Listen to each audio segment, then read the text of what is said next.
जय शिव गोरक्ष। प्रिय श्रोताओं, आप सुन रहे हैं वाल्मीकि रामायण। आज वाल्मीकि रामायण का भाग 84 सुनेंगे और अयोध्या कांड का भाग 32।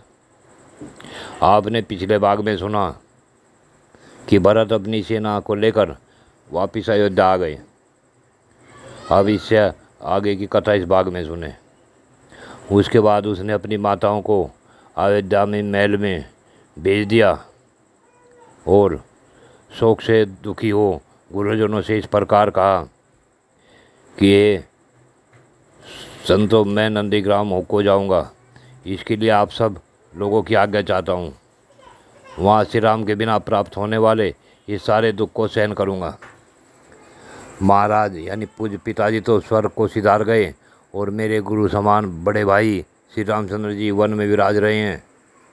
मैं इस राज के लिए वहाँ श्री राम की प्रतीक्षा करता रहूँगा, क्योंकि माया सच्ची से राम ही हमारे राजा हैं।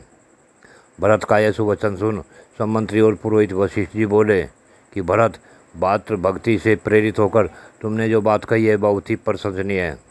तुम अपने भाई के दर्शन के लिए सदा लालायित रहते हो और भाई के ही सौहार्द्य से में संलग्न हो, साथ ही श्रेष्ठ मार्ग पर स्थित हो।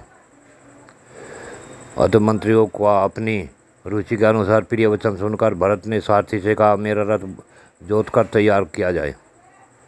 फिर उन्होंने प्रसन्न वंदन होकर सब माताओं से बातचीत की और नंदीग्राम में जाने की आज्ञा मांगी।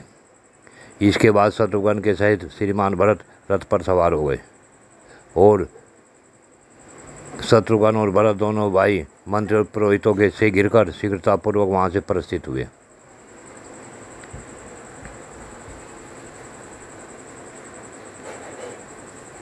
धर्मात्मा भातृवत्सल भरत अपने मस्तक पर भगवान श्री राम की चरण पादुका को लिए रथ पर बैठकर बड़ी शीघ्रता से नंदीग्राम की ओर चले।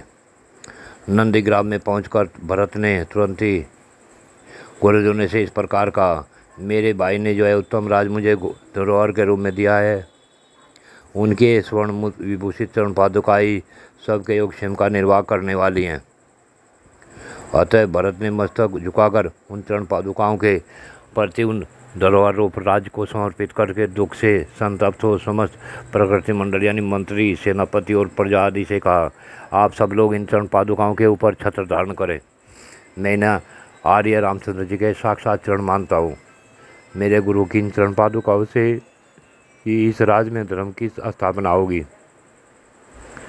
श्री रघुनाथ जी के आने पर मैं उनसे मिलते ही उन्हें उन गुरुदेव के राज समर्पित करके उनकी आज्ञा के अधीन हो उन्हीं की सेवा में लग जाऊंगा और यह भार उन पर डाल दूंगा। इस प्रकार दीन भाव से विलाप करते हुए दुखमग्न महायशस्वी भरत मंत्रियों के साथ नंदीग्राम में रहकर राज्य का शासन करने लगे। सेना सहित प्रभावशाली धीरवीर भरत ने उस समय वलकल और जटा धारण करके मुनिवेशधारी हो नंदीग्राम में निवास करना प्रारंभ किया। भरत के लौट जाने के बाद, चित्रकूट से जाने के बाद जब वन में रामचंद्र जी निवास कर रहे थे तो उन्होंने देखा वहाँ के तपस्वी बड़े दुखी से हैं और कहीं जाने के लिए उत्सुक हैं। उनकी यह उत्सुकता देख श्री रामचंद्र जी के मन में यह शंका हुई कि कहीं मुझसे कोई अपराध तो नहीं बन गया। तब वे हाथ जोड़कर वहाँ के कुलपति महर्षि से इस प्रकार बोले, हे भगवान, मुझसे पूर्ववर्ती राजाओं का सा कोई बर्ताव नहीं दिखाई देता।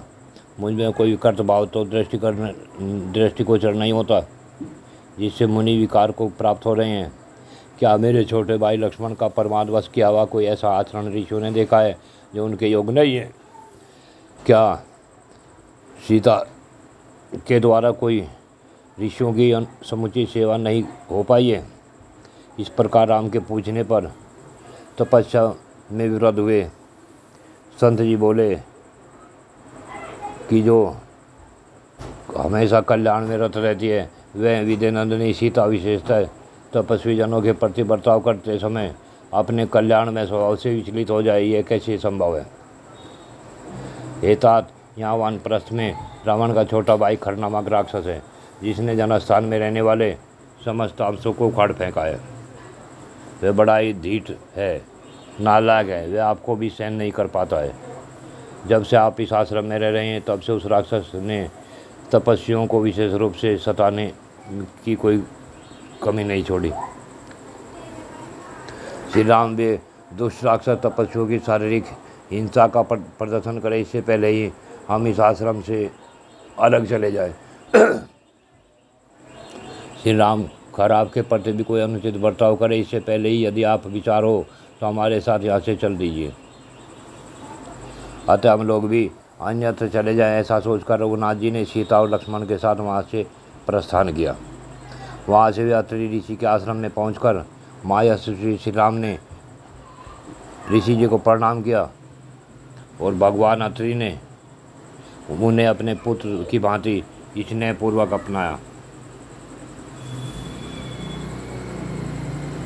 तत्पश्चात उन्होंने श्री रामचंद्र जी को धर्मपरायणा तपस्विनी अनुसुईया का परिचय देते हुए कहा, एक समय 10 वर्षों तक जब वृष्टि हुई, उस समय जब सारा जगत निरंतर दग्ध होने लगा, तब जिन्होंने उग्र तपस्या से युक्त तथा कठोर नियमों से अलंकृत हो अपने तप के प्रभाव से यहाँ फल फूल उत्पन्न किए, उस मंदाग्नि पवित्र धारा बाई तथा तात जिन्होंने 10,000 वर्षों तक बड़ी भारी तपस्या करके अपने उत्तम व्रतों के प्रभाव से ऋषियों के समस्त विघ्नों का निवारण किया था, वे ही यह सत्य अनुसुईया देवी है।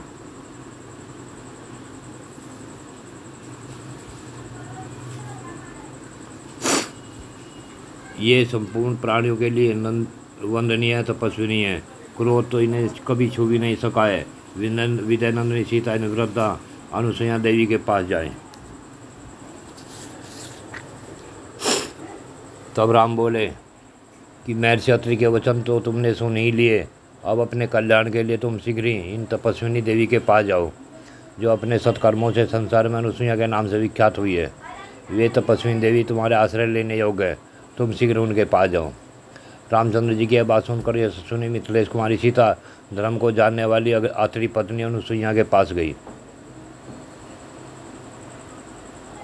धर्म का आचरण करने वाली माँ भागा सीता को देखकर बूढ़ी अनुसुईया देवी उन्हें सांत्वना देती हुई बोली, सीते सौभाग्य की बात है कि तुम धर्म पर ही दृष्टि रखती हो। अपने स्वामी नगर में रहे या वन में, भले हो या बुरे, जिन स्त्रियों को भी प्रिय होते हैं उन्हें महान बुद्धिशाली लोगों की प्राप्ति होती है। अतः तुम इसी प्रकार अपने इन पतिदेव श्री रामचंद्र जी की सेवा में लगी रहो। सत्य धर्म का पालन करो, पति को प्रधान देवता समझो और प्रत्येक समय उनका अनुसरण करती हुई अपने स्वामी की सहधर्मणी बनो। इससे तुम्हें सुयश और धर्म दोनों की प्राप्ति होगी। विधेय राजकुमारी सीता ने उनके वचनों की भूरी भूरी प्रशंसा की और फिर इस प्रकार कहना आरंभ किया, हे देवी, आप संसार की स्त्रियों में सबसे श्रेष्ठ हैं। आपके मुँह से ऐसी बातों को सुनना कोई आश्चर्य की बात नहीं। नारी का गुरु पति ही है। इस विषय में जैसा आपने आधे उपदेश किया है, यह बात मुझे पहले से ही पता है। मेरे पतिदेव यदि अनार्य तथा जीविका के साधनों से रहित निर्धन होते तो मैं बिना किसी दुविधा के इनकी सेवा में लगी रहती। महाबली श्री राम अपनी माता को सीता के प्रति जैसा बर्ताव करते हैं, ऐसा ही महाराज दशरथ की दूसरी रानियों के साथ भी करते हैं। महाराज दशरथ ने एक बार जिन स्त्रियों को प्रेम दृष्टि से देख लिया है, उनके प्रति भी पितृ वत्सल धर्मज्ञ वीर श्री राम मान छोड़कर माता के समान ही बर्ताव करते हैं।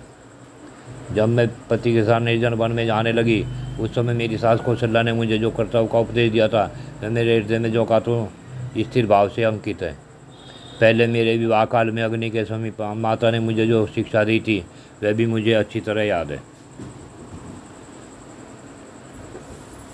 सत्यवान की पत्नी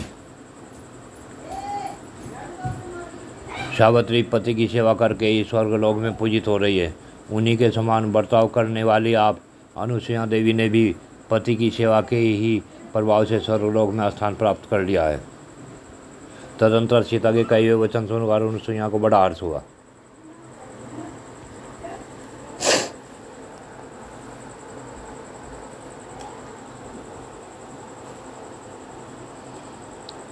तो मिथिलेश कुमारी सीते, तुमने बहुत ही युक्तियुक्त और उत्तम वचन कहा है उसे सुनकर मुझे बड़ा संतोष हुआ है। अतः ये बताओ कि मैं तुम्हारा कौन सा प्रिय कार्य करूं। उनका कथन सुन सीता को बड़ा आश्चर्य हुआ और अनुसुईया से मंद मंद मुस्कुराती हुई बोली, आपने अपने वचनों द्वारा ही मेरा सारा प्रिय कार्य कर दिया, अब और कुछ करने की आवश्यकता ही क्या है। सीता के ऐसा कहने पर अनुसुईया को बड़ी प्रसन्नता हुई। वे बोली, सीते, तुम्हारी निर्लोभता से जो मुझे विशेष हर्ष हुआ है उसे मैं अवश्य सफल करूँगी। यह सुंदर दीपहार, यह वस्त्र, यह आभूषण, यह अंगराग और बहुमूल्य अनुलेपन मैं तुम्हें देती हूँ। विजयनंदिनी सीते, मेरी दी हुई ये वस्तुएं तुम्हारे अंगों की शोभा बढ़ाएंगी। ये सब तुम्हारे ही योग हैं और सदा उपयोग में लाई जाने पर निर्दोष एवं निर्विकार रहेंगे। अनुसुईया की आज्ञा से यशस्विनी सीता ने उस वस्त्र, अंगराग, आभूषण और हार को उनकी प्रसन्नता का परम उत्तम उपहार समझकर ले लिया। तदंतर इस प्रकार अपने निकट बैठी हुई सीता से दृढ़तापूर्वक उत्तम व्रत का पालन करने वाले अनुसुईया ने कोई परम प्रिय कथा सुनाने के लिए इस प्रकार पूछना आरंभ किया, सीते, इस यशस्विनी राघवेंद्र ने तुम्हें स्वयंवर में प्राप्त किया था, यह बात मेरे सुनने में आई है। मैं उस वृत्तांत को विस्तार के साथ जानना चाहती हूँ, अतः जो कुछ जिस प्रकार हुआ वह सब पूर्ण रूप से मुझे बताओ। इस प्रकार आज्ञा देने पर सीता ने उन धर्मचारिणी तापसी अनुसुईया से कहा, माता जी सुनिए, मिथिला जनपद में वीर राजा जनक नाम से प्रसिद्ध है, ये धर्म के ज्ञाता हैं। एक समय की बात है, वे यज्ञ के योग क्षेत्र को हाथ में हल लेकर जोत रहे थे। इसी समय में पृथ्वी को फाड़कर प्रकट हुई। इतने मात्र से ही मैं राजा जनक की पुत्री हुई। उन दिनों उनके कोई दूसरी संतान नहीं थी, इसलिए स्नेहवश उन्होंने स्वयं मुझे गोद में ले लिया और यह मेरी बेटी ऐसा कहकर मुझ पर अपने हृदय का सारा स्नेह उड़ेल दिया। उन्होंने पुण्यकर्मापरायण बड़ी रानी को, जो उन्हें अधिक प्रिय थी, मुझे दे दिया। उन महारानी ने मात्र समुचित सौहार्द से मेरा लालन पालन किया। जब पिता ने देखा मेरी अवस्था विवाह के योग हो गई, तब इसके लिए बड़ी चिंता में पड़े। सदा मेरे विवाह की चिंता में पड़े रहने वाले उन महाराज के मन में एक दिन यह विचार उत्पन्न हुआ कि मैं धर्मतः अपनी पुत्री का स्वयंवर करूँगा। उन्हीं दिनों एक महान यज्ञ में प्रसन्न होकर महात्मा वरुण ने उन्हें एक श्रेष्ठ विश्व शिव धनुष तथा अक्षय बाणों से भरे हुए 2 तर्कस दिए। वह धनुष इतना भारी था कि मनुष्य पूरा प्रयत्न करने पर भी उसे हिला नहीं पाते थे। भूमंडल के नरेश स्वप्न में भी उस धनुष को उठाने में असमर्थ थे। उस धनुष को पाकर मेरे सत्यवादी पिता ने पहले भूमंडल के राजाओं को आमंत्रित करके उन नरेशों के समूह में यह बात कही, जो मनुष्य इस धनुष को उठाकर इस पर प्रशंसा चढ़ा देगा, मेरी पुत्री सीता उसी की पत्नी होगी, इसमें संशय नहीं है। उसके बाद दीर्घकाल के उन्हें वे सभी राजाएं उसे उठाने में असमर्थ रहे। तब और धनुष को प्रणाम करके चले गए। उसके बाद माँ तेजस्वी रघुकुल नंदन सतपराक्रमी श्री राम अपने भाई लक्ष्मण को साथ ले विश्वामित्र जी के साथ मेरे पिता का यज्ञ देखने के लिए मिथिला में पधारे। उस समय मेरे पिता ने धर्मात्मा विश्वामित्र मुनि का बड़ा आदर सत्कार किया। तब विश्वामित्र मेरे पिता से बोले, राजन, ये दोनों रघुकुल भूषण श्री राम और लक्ष्मण महाराज दशरथ के पुत्र हैं। आपके उस दिव्य धनुष का दर्शन करना चाहते हैं। आप अपना वह देव प्रदत्त धनुष राजकुमार श्री राम को दिखाइए।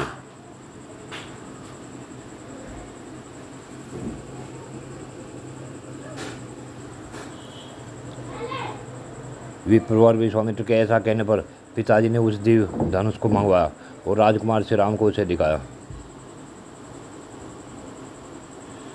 महाबली और परम पराक्रमी श्री राम ने पलक मारते मारते उस धनुष पर प्रशंसा चढ़ा दे और उसे तुरंत कान तक खींचा।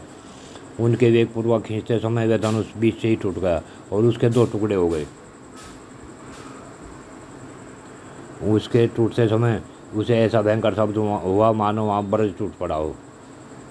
उस समय अपने पिता अयोध्या नरेश महाराज दशरथ के अभिप्राय को जाने बिना श्री राम ने राजा जनक के देने पर भी मुझे नहीं ग्रहण किया और मेरे बूढ़े ससुर दशरथ की अनुमति लेकर पिताजी ने आत्मज्ञानी श्री राम को मेरा दान कर दिया।